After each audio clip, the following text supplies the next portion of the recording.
Assalamualaikum warahmatullahi wabarakatuh. Ketemu lagi di channel kita GC3 Modifit. Saya ucapkan selamat pagi, siang, sore, dan malam lur. Oke lur, ini mudah-mudahan kabar kalian semuanya sehat-sehat selalu dan dilancarkan rezekinya lur ya. Oke, pada kesempatan kali ini saya akan menjawab beberapa pertanyaan dari subscriber saya ya. Jadi ada pertanyaan di komentar dan juga di chat WA saya. Ini kalau saya jawab satu persatu itu nanti kelamaan lur ya. Jadi ini saya bikinkan video untuk membahas tentang menentukan final gear pada motor yang sudah di-upgrade lur ya. Jadi motor yang sudah stroke up dan bore up, pokoknya motor yang sudah dirubah lah, mesinnya yang sudah dirubah. Oke lur, sebelumnya bagi yang baru menemukan video saya atau channel saya, silahkan like, share, komen, dan juga subscribe lur ya. Biar nggak ketinggalan dengan video saya yang terbaru. Silahkan aktifkan juga loncengnya lur.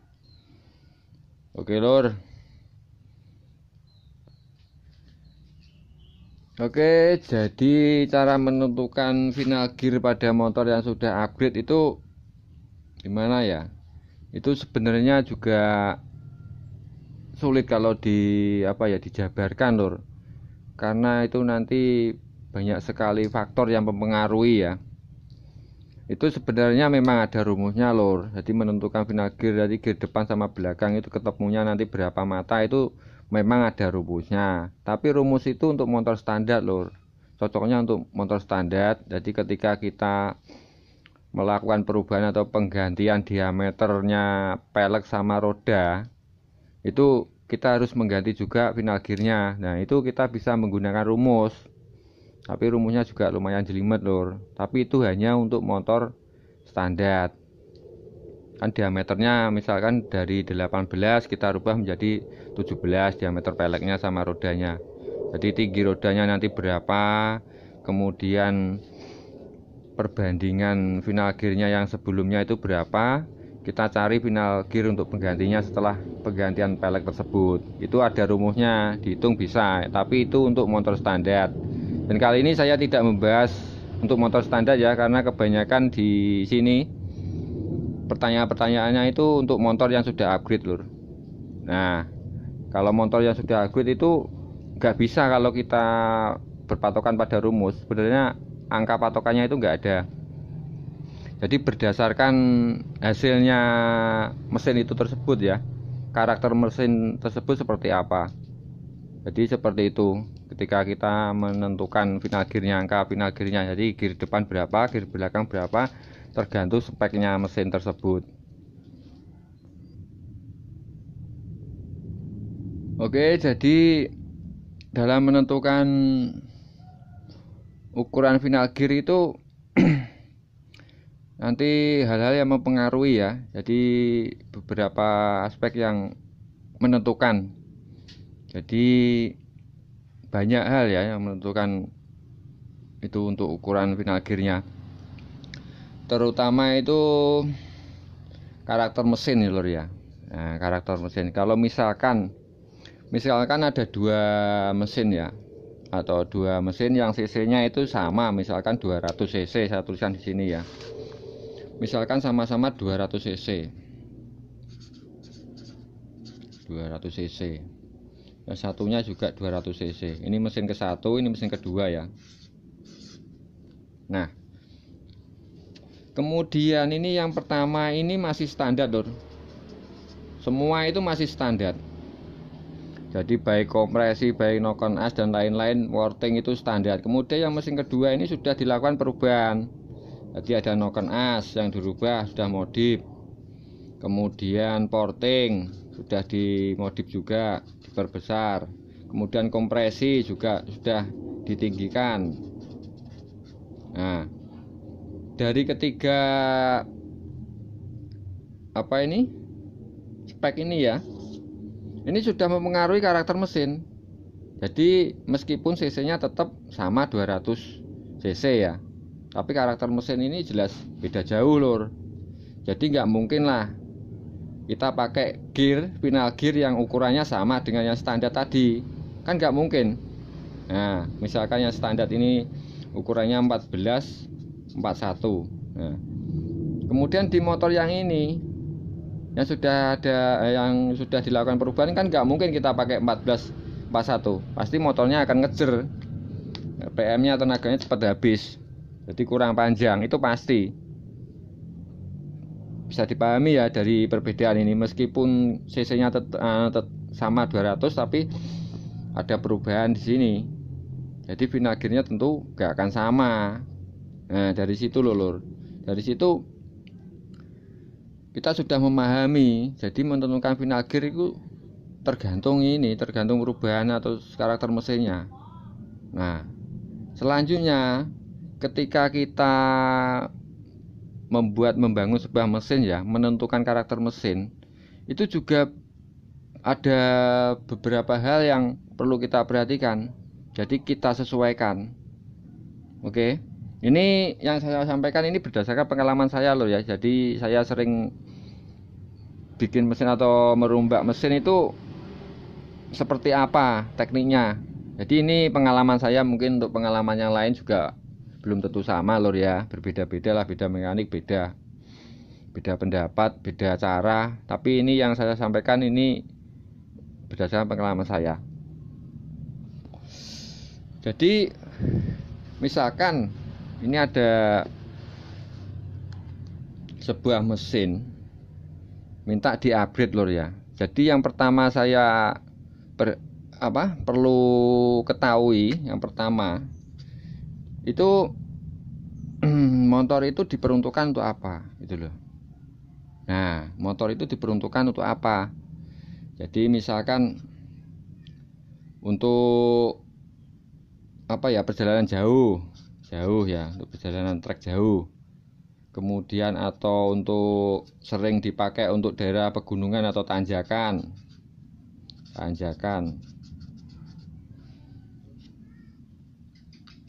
Misalkan seperti itu ya, untuk jauh. Atau mungkin jadi jauh ini maksudnya sering dipakai untuk di jalan raya yang lempeng-lempeng, yang treknya lurus-lurus. Jadi dia butuh top speed yang bagus. Kemudian kalau di tanjakan ini butuh torsi yang besar, jadi biar enteng untuk naik. Itu sama seperti dipakai di perkotaan ya. Perkotaan juga begitu. Perkotaan itu kan jalannya pasti sering macet lur. Jadi motor itu dituntut untuk stop and go caranya. Nah itu istilahnya seperti itu. Jadi berhenti, buka gas langsung lari, sering berhenti, buka gas lari gitu, sering begitu. Itu akan mempengaruhi kita membangun sebuah mesin, kita bikin seperti apa. Jadi tergantung dari peruntukannya, sepeda motor tersebut dipakai untuk apa seringnya gitu loh. Jadi nggak bisa kalau gini dicampur aduk, nggak bisa. Kalau kita sudah setting untuk lop-lopan, kita pakai tanjakan mungkin agak berat. Biasanya seperti itu karena kita memang risetnya atau kita membangunnya mesin memang khusus untuk napas panjang gitu loh. Kemudian ada hal lagi yang perlu diperhatikan, nah bobotnya si pengendara.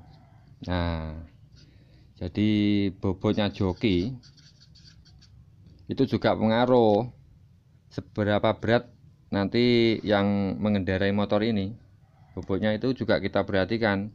Kalau bobotnya berat, mungkin orangnya gemuk ya, kita bikin motor itu yang torsinya agak gede lur ya. Jadi biar nanti tarikan dari bawah itu sudah enak, sudah dorong motornya. Nah itu. Jadi intinya kita harus memperhatikan peruntukannya, kemudian yang nanti bebannya itu berapa si pengendaranya itu. Jadi dari beberapa hal tersebut kita akan membangun sebuah mesin. Mesinnya nanti dibikin seperti apa, kompresi dibikin yang berapa, knock-on aja nanti bikin durasinya seberapa, lip berapa. Nah setelah mesin itu jadi, kita baru menentukan final gearnya. Nah jadi misalkan gini lur ya, kalau misalkan mesin ini kita bikin torsinya gede, jadi motornya itu akselerasinya enteng lor ya, jadi lumayan bagus. Nggak mungkin kita kasih final gear yang rasionya itu enteng, perbandingannya itu enteng, nggak mungkin, nanti cepat habis kan, napasnya pasti cepat teriak nanti, jadi nggak bisa panjang. Otomatis kita akan bikin rasio perbandingan final gearnya yang agak berat untuk mengimbangi karakter mesin itu yang akselerasinya mungkin terlalu galak lor ya. Jadi seperti itu. Jadi ini kalau untuk saya pribadi, biasanya saya menentukan ukuran final gear itu setelah mesin itu jadi, kemudian saya naiki, saya coba, nanti saya kira-kira yang joki itu kira-kira beratnya seberapa. Nah, itu saya rasakan pakai gear yang ada dulu, biasanya saya seperti itu. Oh, ternyata ini gearnya kurang kecil yang belakang, yang depan kurang besar atau kurang kecil. Itu berdasarkan hasil dari karakter motor tersebut.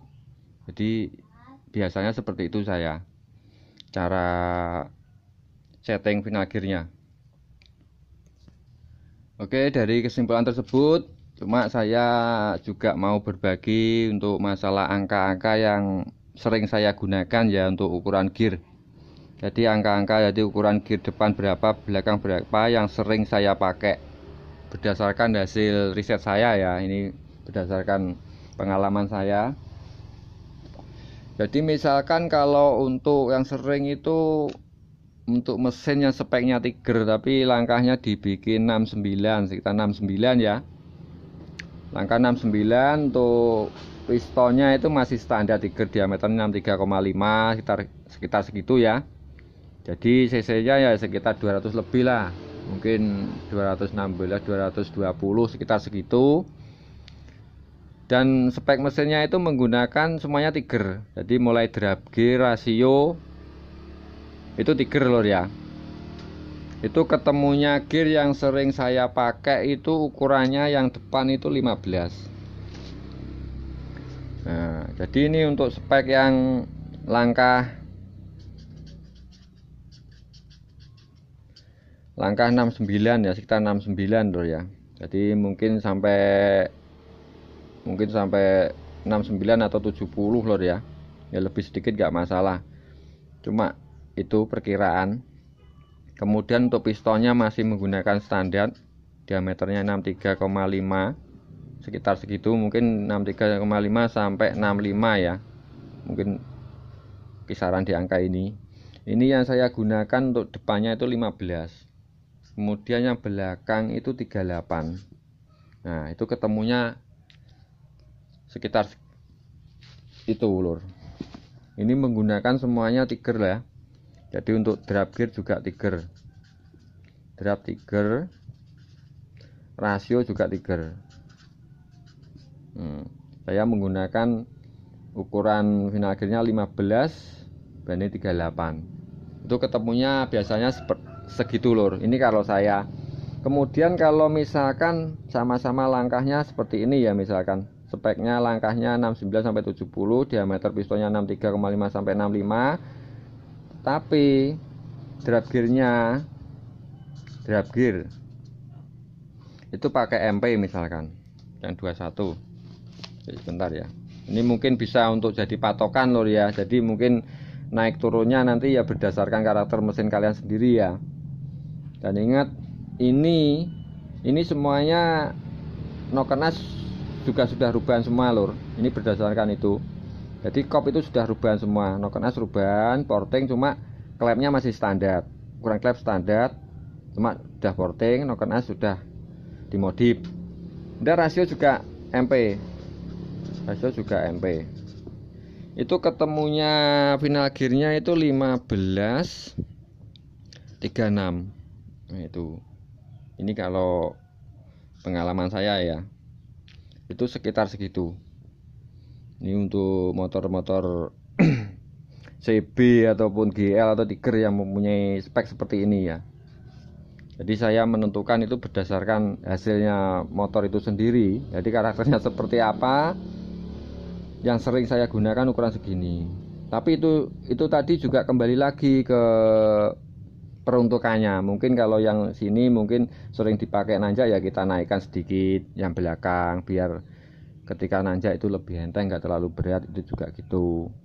Nah, kalau ini mungkin apa ya istilahnya, cuma angka ini saya ambil tengah-tengahnya lur. Jadi mungkin nanti ditanjakan juga nggak terlalu berat, ketika di trek lurus juga nggak terlalu kehabisan napas lur ya. Jadi semua ini berdasarkan pengalaman saya. Nah, mesin yang saya garap itu ukurannya segitu. Oke, jadi sementara itu ya penjelasan tentang kita menentukan final gear. Mungkin ini bisa jadi patokan untuk kalian juga, bisa belajar merasakan karakter mesin seperti apa, kira-kira pasnya seberapa. Itu mungkin bisa menjadi apa ya istilahnya, patokan lah. Jadi kalian bisa belajar nanti menentukan kira-kira yang pas itu ukuran berapa, kan berdasarkan yang saya jelaskan tadi. Jadi untuk masalah menentukan final gear saya akhiri cukup sekian ya lur ya. Terima kasih banyak atas waktunya kalian menonton video saya, dan juga atas dukungannya saya ucapkan terima kasih. Sampai ketemu di video saya selanjutnya lur. Saya akhiri, wassalamualaikum warahmatullahi wabarakatuh.